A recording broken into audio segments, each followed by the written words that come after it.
Cette fiche va essayer de conclure l'orientation diagnostique devant un traumatisme de l'épaule avec conduite à tenir en situation d'urgence. Devant une douleur ou une impotence fonctionnelle après un traumatisme de l'épaule, il faut d'abord faire un bilan clinique.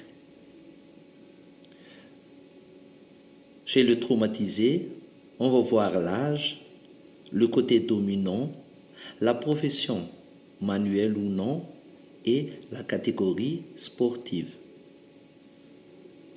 À propos du traumatisme, on va demander le mécanisme lésionnel pour rechercher si le choc est direct ou indirect. L'examen physique va rechercher le siège de la douleur, la notion de déformation, la motricité ou la sensibilité du membre supérieur ainsi que la coloration des doigts.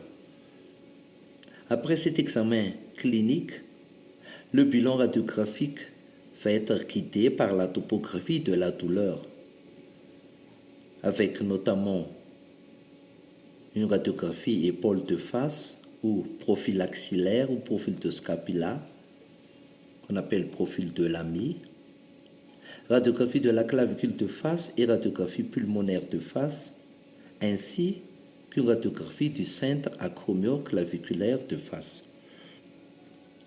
D'après ces examens, on fera le diagnostic lésionnel. Tout d'abord, pour une fracture de clavicule, on va retrouver une douleur, une ecchymose et des déformations de la région claviculaire, ainsi qu'une impotence fonctionnelle qui sera confirmée par la radiologie.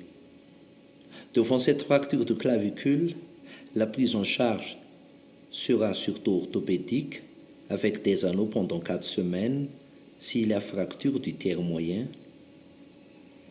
ou la chirurgie s'il y a menace cutanée ou fracture du quart externe ou du quart interne. Ces prises en charge seront suivies par la rééducation.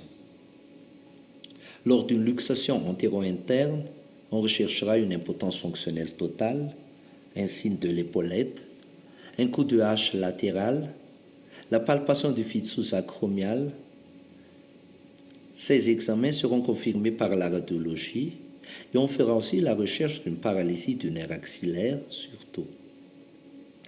Devant la luxation antéro-interne, le traitement se fera par réduction, immobilisation du coude au corps par du jarret pendant 4 semaines, qui sera suivi par une rééducation. Pour la fracture de l'extrémité supérieure de l'humérus, on recherchera une impotence fonctionnelle et une ecchymose brachio-thoracique. La prise en charge devant ce cas sera orthopédique ou chirurgie en fonction de l'âge et du type de fracture.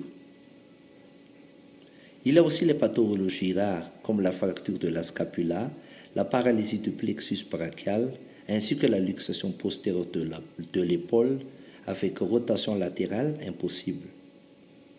S'il n'y a pas de diagnostic retrouvé, on fera une immobilisation en coude au corps avec un contrôle radioclinique à 8 jours.